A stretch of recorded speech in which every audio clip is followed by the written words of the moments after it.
the December 15th Blue Spring City Council meeting. If you would stand with me, I will lead us in the Pledge of Allegiance.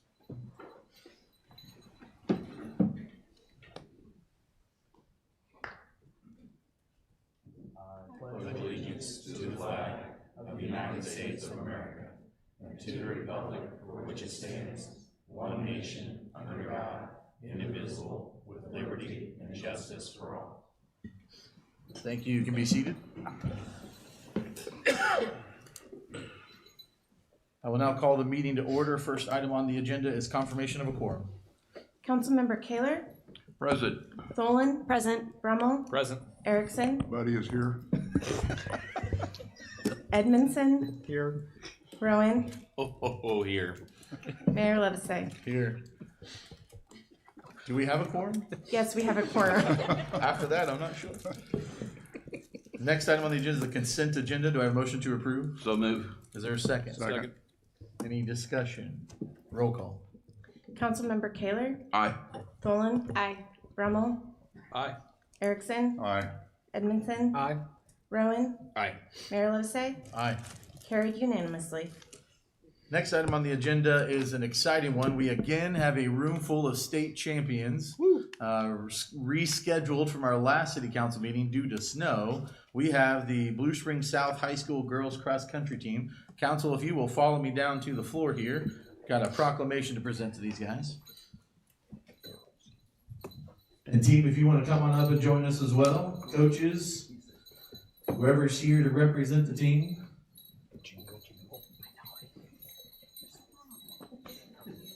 So normally with these proclamations, we don't always read all of the whereas clause. Just stand up here with me and face out there so they can see you. See how good you look. Coach, which one's is it? Coach under here? Nice to meet you. Good to see you. But there is a lot of good things on this proclamation, so I want to read all of it just to celebrate how exciting the work you guys did. And it's only 3 or 4 of them, so it won't be too bad. So it says, whereas the Blue Spring South High School girls cross country team will be honored on December 15th Blue Spring City Council meeting. And whereas the Blue Spring South High School girls cross country team won the Class 5 state championship in Columbia, Missouri on Friday, November 7th. Congratulations. Let's see if I can get all these names right. Whereas Ashlyn Warrenbrock, Emma Price, and Bailey Bayer each earned all-state honors. And whereas this victory marks the Jaguars' 2nd state championship title, their 12th consecutive qualification for state championship, and their 10th straight top 4 podium finish. And whereas the Blue Spring South High School girls cross country team is led by head coach Ryan Andrew, to my right here, assistant coaches Jennifer Espinoza and Dan Sundberg. And whereas the mayor and the city council recognize all of the hard work, dedication of the Blue Spring South High School girls cross country team and congratulate them on a successful year. Now therefore I, Chris Levisay, Mayor of Blue Springs, and the Blue Springs City Council do hereby proclaim today, December 15, 2025, as Blue Spring South High School girls cross country team day. Congratulations to all of you. Do you have any words you'd like to share about the hard work this year? Thank you for having us. This is a big honor for us, and these girls are awesome. They're great representatives of the Blue Springs School District in the city of Blue Springs. So hopefully we can come back again soon. Absolutely. We'll look forward to seeing you next year. Congratulations. I think we're going to get a picture here to get everybody in. Come on, come on. Come as close as you can.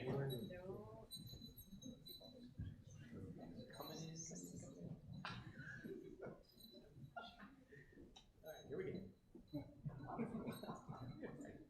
Are you looking? Okay, 1, 2, 3. Yeah, I saw it. Okay, it's pointing at you, Let's do another round of applause. Congratulations again. Thank you for coming. I did already apologize before the meeting to the team for our festive attire this evening.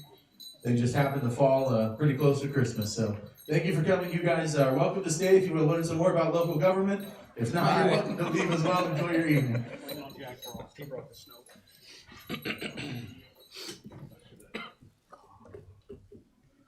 Give them a second. Everybody get settled. I think we scared them off.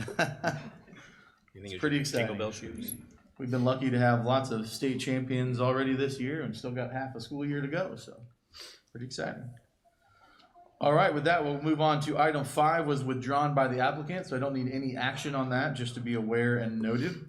Don't have speaker appearance forms for the items, the bills on the agenda tonight, so we'll move on to item 7, introduction and reading of Bill 5372, declaring surplus property located at 204 Northwest 15th Street. I'll introduce it, Your Honor. First reading of Bill 5372, an ordinance declaring certain parcels of city-owned real property located at 204 Northwest 15th Street as surplus and authorizing the solicitation of offers for disposition thereof. Your Honor, I move we approve on the first reading and move to the second. Is there a second? Second. Any discussion? All in favor, aye? Aye. Any opposed, no? Motion carries. Second reading. Second reading of Bill 5372, an ordinance declaring certain parcels of city-owned real property located at 204 Northwest 15th Street as surplus and authorizing the solicitation of offers for disposition thereof. Your Honor, I move to approve it on the second reading, provide the proper ordinance number. Is there a second? Second. Any further discussion? Roll call. Councilmember Tholen. Aye. Rummel. Aye. Erickson. Aye. Edmondson. Aye. Rowan. Aye. Kaler. Aye. Mayor Levesey. Aye. Carried unanimously and given ordinance number 5471. Next is item 8, introduction and reading of Bill 5373, approving an intergovernmental agreement with Mid-America Regional Council. I'll introduce it, Your Honor. First reading of Bill 5373, an ordinance approving an intergovernmental agreement with Mid-America Regional Council for the city's participation in the 2026 Regional Household Hazardous Waste Collection Program. Your Honor, I move we approve on the first reading and move to the second. Is there a second? Second. Any discussion? Yes, sir. Councilmember Kaler. Yes, Your Honor, I'm really thrilled that we're doing this again, and I know there's some residents that are thrilled. I think this is a good thing that we do, and I just want to appreciate the rest of the council approving this.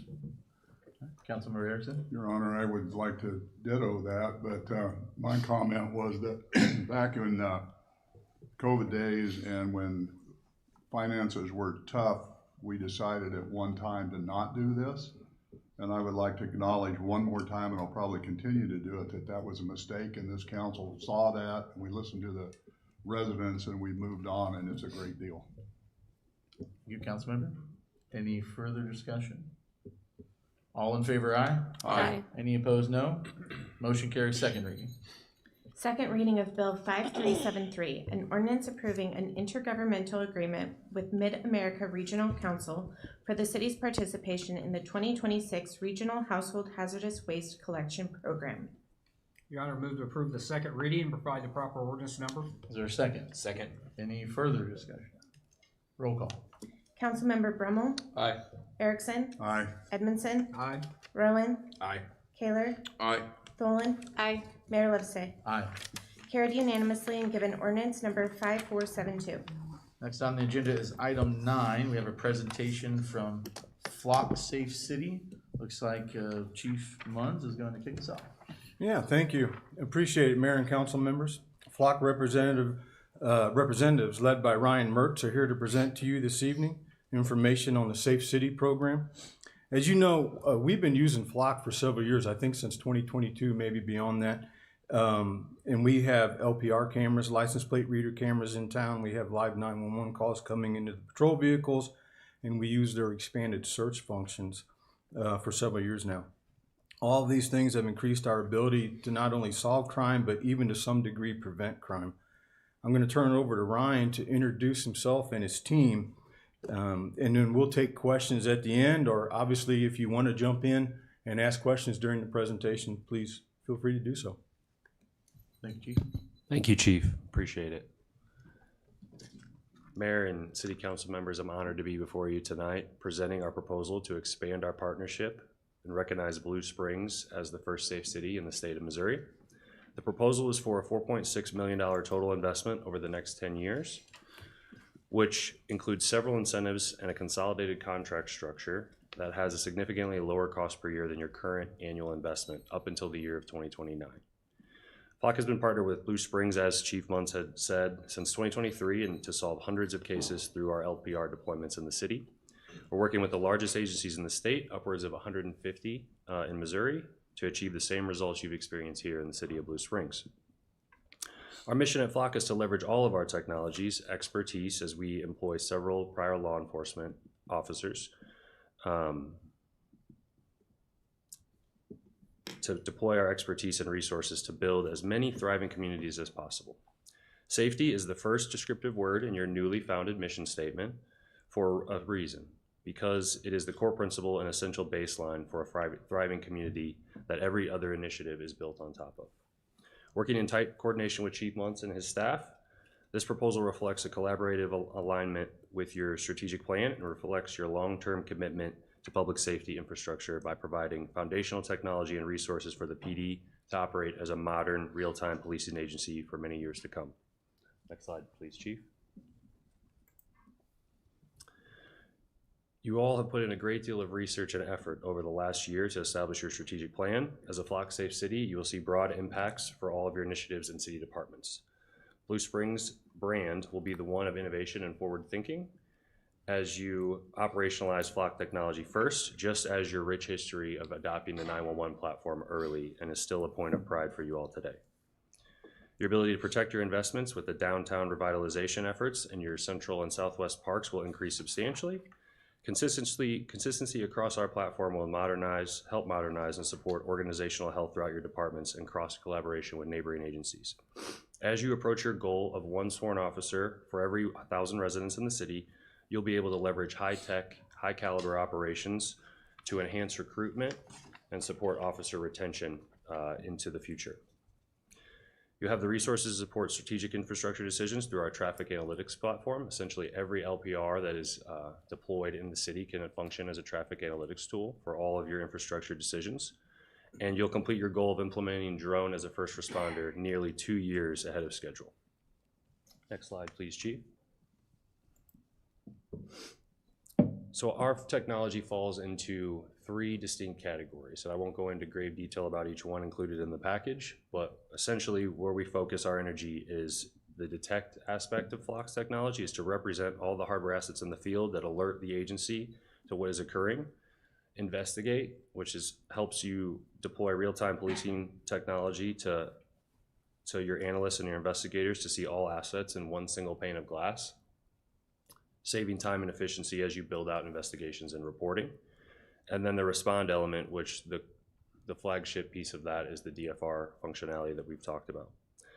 In those critical seconds that saves lives, DFR and having eyes on the scene early for situational awareness and overall safety become paramount to success. I'll now segue into kind of the Safe City overview. Chief, next slide, please. So what we've established in the last year is a new contract structure that consolidates all of your existing contracts with Flock into one platform. So what you'll be able to do is ultimately build out a 10-year program, and we'll have a very specific long-term savings that would be much more financially maintainable than the current trajectory you are on with an a la carte upgrades that you're going through. Roughly over the course of the first 3 years of the contract, you'll save up to $2 million. And there's an additional $90,000 or so in additional savings that aren't reflected in the numbers to the right. We're going to cover all your installations for permitting and the energy and effort that it takes to get cameras installed. We're going to swap out our newly American-made drone Alpha when that's available at the end of 2026 at no cost. And then, as we know very well, the pace of innovation and technology is rapidly increasing every year that goes by. We're going to provide 2 hardware refreshes over the course of 10 years, roughly around the 3 to 7 year mark. So any of the technology that has been upgraded in that time span will automatically be refreshed and reinstalled by Flock at no additional cost. This also includes all of our Flock OS and software upgrades. So our real-time policing platform constantly being upgraded, different features and assets of that sort. And then we have a significant investment in new AI capabilities that will be grandfathered into this agreement with you all.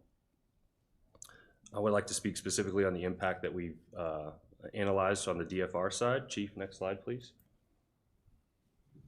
Over the last 12 months, you guys have pulled in CAD data, and we've analyzed that to show different types of 911 calls, different levels of priorities, and their response times. And we were able to estimate that the average response time for a DFR program to get eyes on the scene first would be just under 2 minutes essentially a 200% increase in eyes on scene versus the current priority 1 call response time, and a potential force multiplication of 1 additional officer, roughly totaling $126,000 in ROI in each year. Next slide, please, Chief. Here's kind of a high-level overview of our implementation timeline. Our full implementation is about 4 to 6 months, with several components of the platform being available on day 1, with all of the hardware and software and DFR being implemented by the end of May, early June. And we anticipate that this will be ready and directly impact the preparedness for the FIFA events that are coming to the region in the next year. So very timely. Next slide, please, Chief. Flock is built on a core principle of privacy in mind. All of our data, all of your data, is 100% owned by you and will never be sold. All of our private customers never have access to government data or hot lists, and Flock automatically deletes all data after 30 days by default. Only your agency decides who you share your data with, and that is 100% in control of by you and your agency and your PD. Next slide, please, Chief. Specifically, you already have the LPR Transparency Portal live and active. We will do the same thing for the DFR program. So any flight that is taken by the DFR program will be logged and audited, so you can see a full history of any flight, and is very much focused on privacy as well, in the same vein as the LPR Transparency Portal. So focus heavily on all of our auditing and capabilities to make sure we're clear to the public. Just background slide, you're good. So in closing, many of the safe cities we implemented in the last year have experienced dramatic improvements in crime reduction and overall safety efforts, some seeing their crime rates cut in half, as you can see by the examples on screen. I think we're up towards 17 to 18 safe cities across the country. The platform helps you solve cases in critical situations much faster than you would otherwise. And the city of Blue Springs is, growing and evolving, and that growth comes with the need for a clear and intentional strategy to guide the future of public safety in the region. We're excited to impact our proposal we can bring to support all of your efforts. And before opening it up for questions, I'd quickly like to introduce our team. We have our Director of Public Affairs, Trevor Chandler, here, and also our Director of Sales, Jake Gottler, here to support any questions you may have. Thank you so much for your time.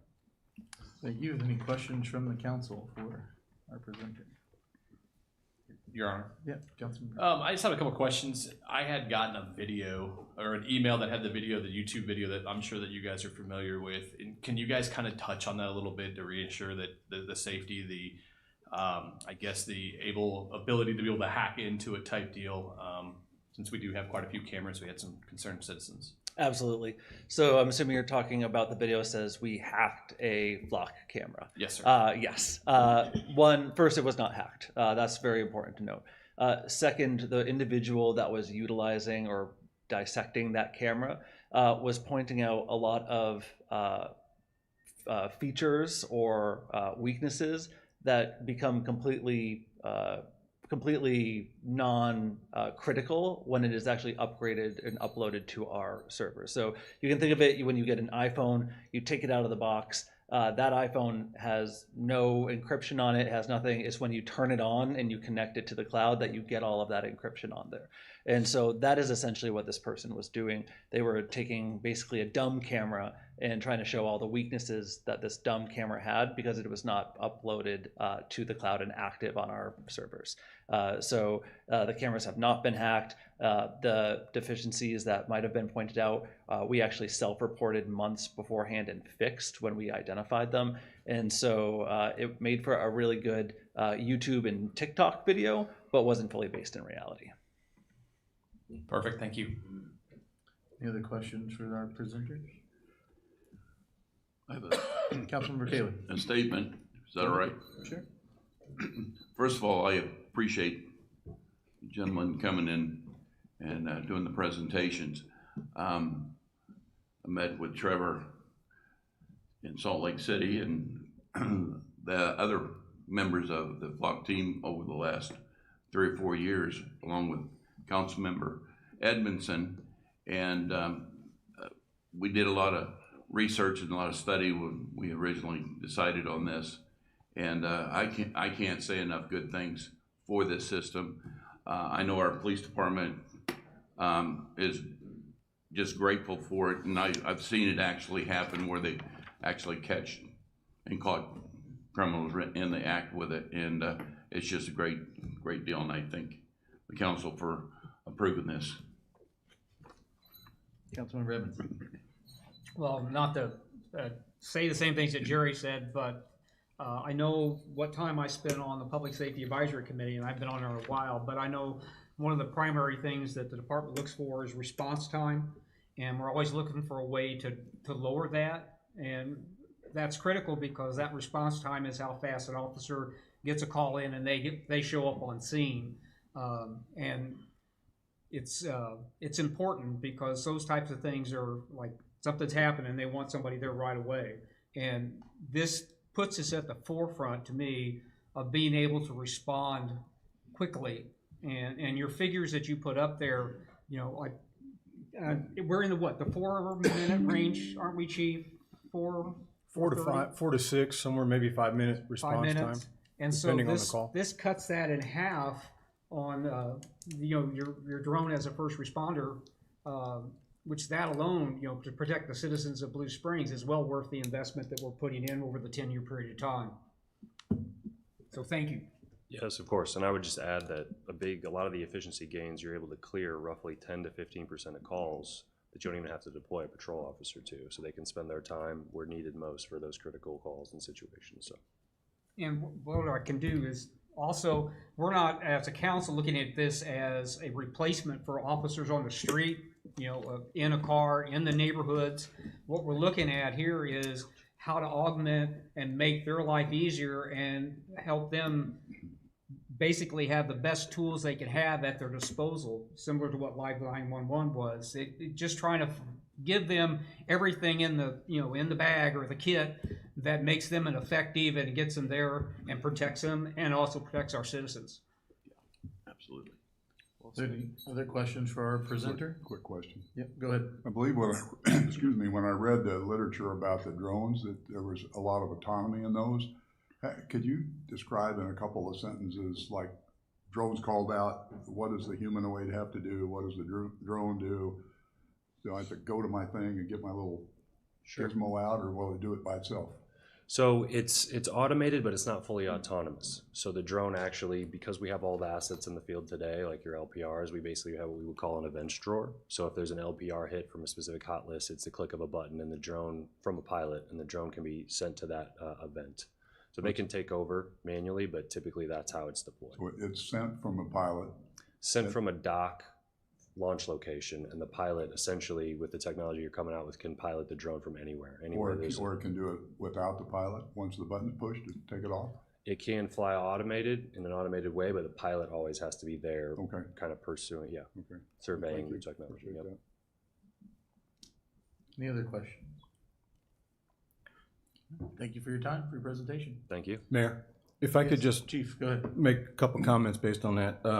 You know, we looked for some of our stats related to that, and I have that, but I don't want to get into that now. I'm just going to, if you remember back to the homicide at Wilbur Young Park that we had several years ago, that's what I remember the most influential use, because we were taking those park cameras that identified that we were able to identify the vehicle, find out what happened. We were able to then track that vehicle through the flock system that night. And they were doing it from their MDTs in the car. They came back to the station for bandwidth. It was new to us. And then the next day they found that vehicle to car wash because it hit on a couple of flock cameras and sent out a trigger. So that was instrumental in helping to solve that homicide, that video camera footage. But to your question, I was going to say, if we're approved to move forward, we're going to do a much better job of not only tracking what flock does for us and helps us with our clearance rate, but we're also going to continue officer response time, but we'll also have a drone response time, and we'll be able to say this is our response time with eyes on the scene. Now, what that will require, and part of this package, and he mentioned it and it's in your packet, is a real-time crime center or a smaller version of that, our version of that. We'll have that in our communications room. We'll have that set up, and it'll be occupied Monday through Friday, day and evening to start, and someone will have to fly the drone. It may be automatic based on the call that comes in. We can fly it to all of our priority 1 calls, but you still have to have a pilot. So to that effect, I just want to let you know, part of this package is using PSST funds. We're going to initially recruit and hire 2 additional personnel, put them in the communications unit, and then fly that drone. And then as we move on, and I think it'll be beneficial, and we can expand that to weekend coverage and expand our coverage as we hire more personnel to do that. And it's not about replacing officers on the road, it's getting them there quicker, getting the information faster, making the scene safer. We can tell if there's a fire going on or not. We can tell if there's an accident in the intersection or not. So I think if, if we proved, we'll do that. So I just wanted to add that to it. You do have to have a pilot. All right, with that then, is there a motion on item 10 for the resolution? So moved. Is there a second? Second. Is there any discussion? I'll just add my comments. I also had an opportunity to sit down with the representative from Flock, and I told him in the meeting I had a lot of hard questions because just as Councilmember Brummel asked, there is information out there about concerns of privacy, concerns of security. I felt comfortable with all the answers they had. Even a few years ago when we started this process, I think a lot of my questions revolved around the control of the data, what was done with it, how long we kept it, and I was comfortable with it at the time. I think those same safeguards are here, and I believe that the availability of information and the transparency that's been available with this process is there that make the public comfortable that this is a good process to move forward. So we're not hiding from questions. We're open to any questions you have with this process, as are the representatives from Flock. Part of our responsibility and part of our commitment with the strategic plan is to make Blue Springs safer. And as has been described many times, this is a tool to help us do that. I think it will be very useful. One thing that was not mentioned, there are several safe cities. If Blue Springs were to approve this, we will be the first safe city in the state of Missouri. And so that's a big deal as well. I'm sure there will be others to follow pretty closely, but as of tonight, if we approve this, we'll be the first one. So with that then, all in favor, aye? Aye. Any opposed, no? Motion carries on item 10. Next, we have item 11, which is a discussion on intoxicating hemp products. I believe Councilmember Kaler and Erickson had asked that we have a discussion on this. Who would like to kick us off? I think I just got pointed at. Okay, Councilmember Erickson, go ahead. Well, the simplicity of this is what our request is to have staff and legal research current and past and future, if that's possible to research, ordinances that would help us to control these products. These products are all the way from semi-bad to horrible. It's been proven some of them, the 7-hydroxy with a long name at the end of it, is as bad as, if not worse than many of the opioids. The labeling on these products is misleading at the best. Nitrous oxide is bad as a propellant, but it can be sold in the gas stations, and on and on and on. I don't want to get into the technicalities of it. I just would like to have the council direct staff now, not wait for the federal government, not wait for the state government, but to draft an ordinance that we can put in place to at least help control an oncoming or a growing menace to our kids and actually to us as well. Okay. I would like to add that Kansas City has put a similar ordinance into place, and it goes before their city council January 6, 2026. I agree with Councilmember Erickson, and I don't think we should wait till Missouri comes out with something or when the federal government comes out with something. I mean, you look at whether you're for it or whether you're against it, we still, Missouri passed marijuana, and they didn't wait for federal regulations to do whatever it was to regulate marijuana in the state of Missouri. I think city of Blue Springs, we could be on the forefront of this and put an ordinance in play. We've already know in the last 3 weeks, of 2 young students that have got a hold of some of this and actually did some damage and OD'd. And I, for one, am wanting to get this going so we can get this taken care of and get some of this stuff out and help the police department have another tool to have an ordinance. Thank you. Okay. Any other discussion? Councilmember Edmondson. So just for maybe a little bit more clarity, because I don't know how many people would read the projected image up on the screen that are watching this. What products are we, or can you give us a general idea of what products? Yeah, I think you did some scientific stuff as far as, but what in general, what are we talking about? Hemp related, are we talking about inhalers? Are we talking other things? Hemp-related nitrous oxide, I'm gonna do this off the top of my head, 7-hydroxytragenine, I believe that's how you pronounce it. Mislabeled products, the cannabinoids that are 6%, 7%, don't quote me on that one, but the majority of those that are sold I won't say that, in places that kids can get to them, and if we need a list of that, that's fine, but I think that might be ahead of that. I'm asking staff, or we're asking staff to get those names, and I do have a model ordinance here, and we can read all those off that the others have, if we need to do that. But there's also packaging Yes. that is similar to other candies and et cetera that look similar, that is misleading for a youngster to go in and buy certain things of that. And I just, again, feel like we need to be on the forefront and do this. Just a question, are we looking for like an age, or are you trying to do 18 and over, or are you just trying to ban it completely? It wouldn't hurt to be banned completely.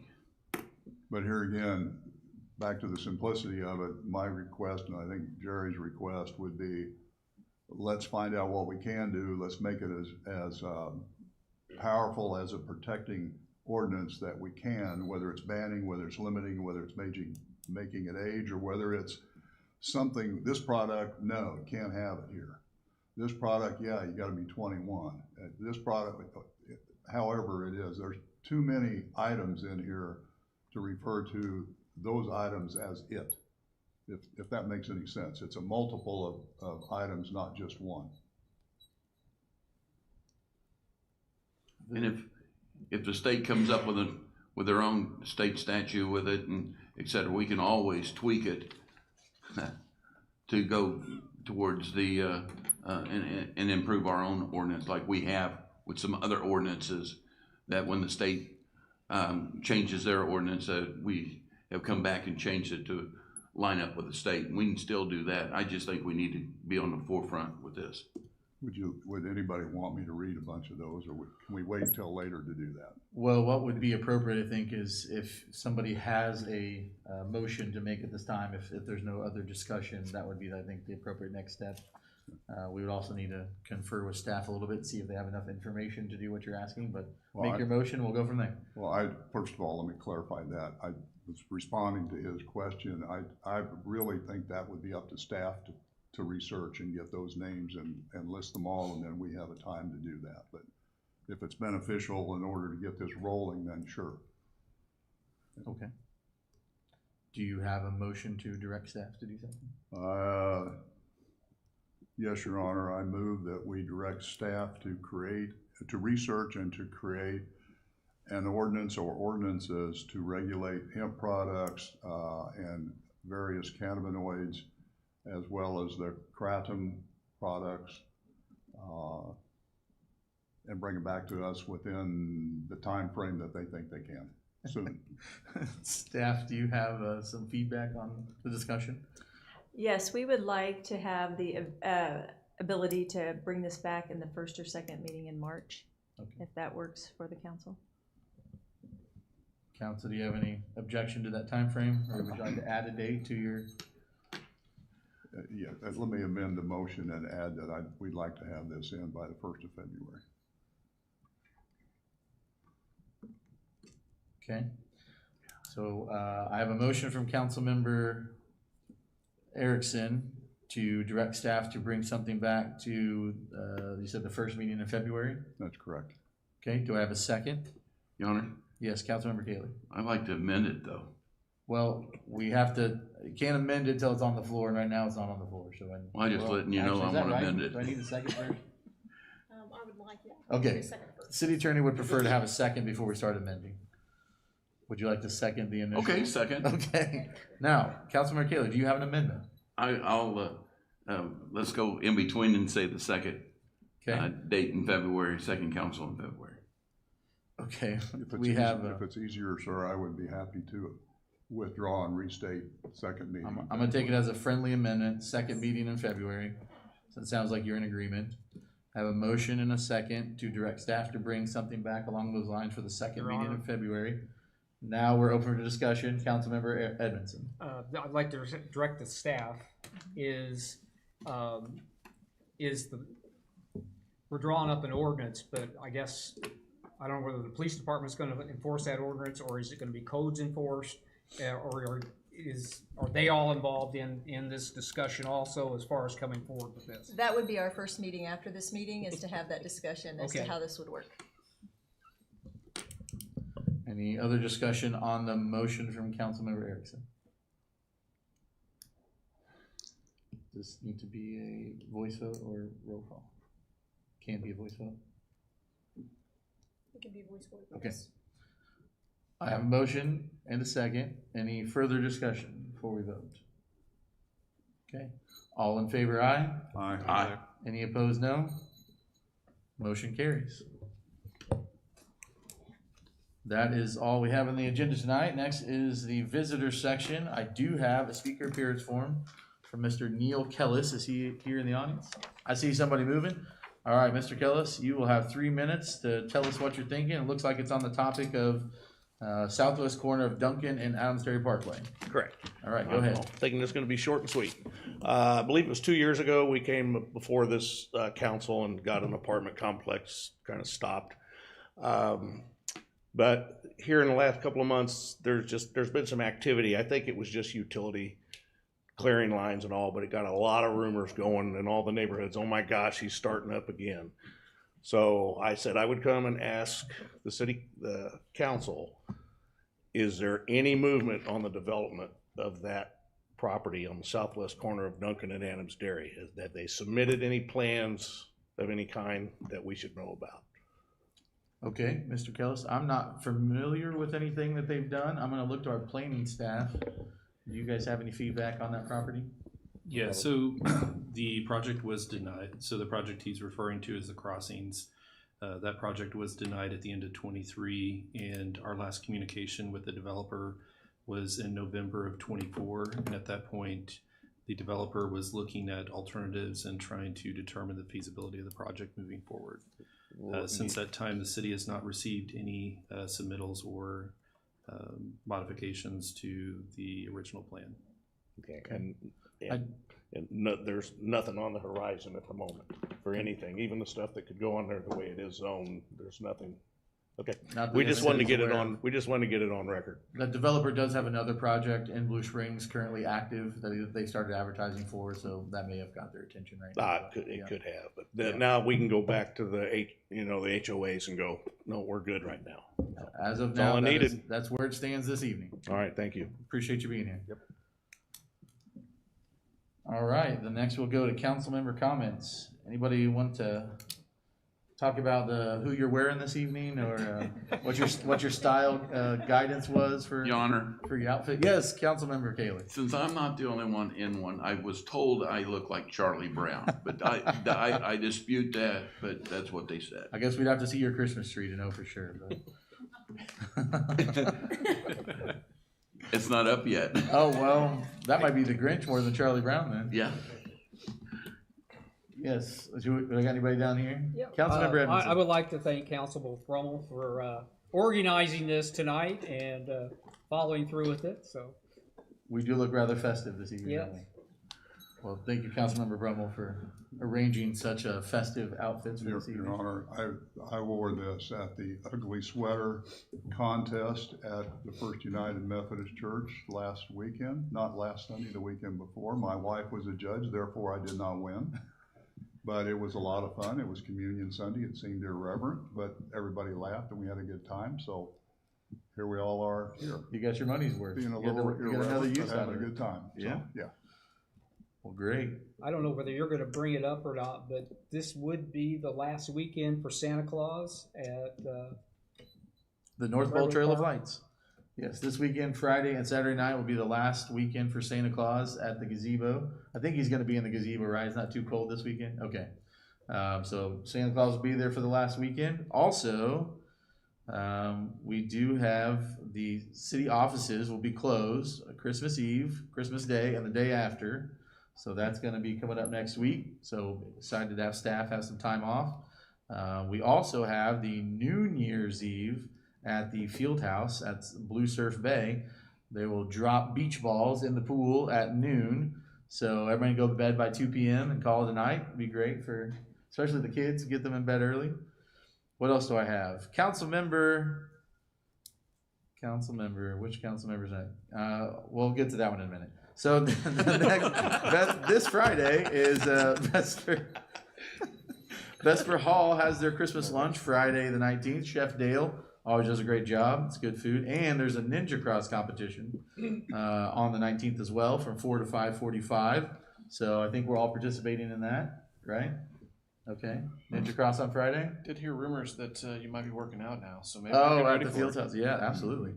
Councilmember Rowan is going to be leaving us this for over the holidays because Blue Springs South Band and Choir is traveling to London. They will be in the London And orchestra. and orchestra. Did I miss one? Okay, London band, choir, and orchestra. They will be in London on New Year's Day. So he's traveling with his family for that. So that will be exciting. We're excited And what to school see is them. that? Blue Springs South. Is that Again. what I said? Twice tonight. Okay, Blue Springs South, choir, band, and orchestra. That'll be pretty exciting. And the next council meeting is January 5th, so this will be the last one for the year. We want to, I know holidays are already in full swing. Christmas is next week. First night of Hanukkah was last night, so we are in the down low for the rest of the year. So we want to wish everybody some happy holidays, Merry Christmas, a Happy New Year from the council, city staff. Anybody got anything else to add for the good of the council? The only other thing I had to add was I wanted to thank all the police officers that were involved with Shop with the Cop on Oh, Saturday. that was great. It was a great event that we all were able to attend and be part of, and yeah, definitely a lot of holiday joy there. We don't have any snow in the forecast, but Wednesday I am doing a town hall with a special guest from Public Works, talk about snow removal, how we do it in our plan, answer questions, and then just any other questions that are open to the city. So 3:30 town hall on Wednesday, a little bit earlier, so might catch some of you still at work that want to listen to snow removal while you're at work. So with that, then I will accept a motion to adjourn. So move. Is there a second? Second. All in favor, aye? Aye. Any opposed, no? We are adjourned. Merry Christmas. Hope you get on the right airplane.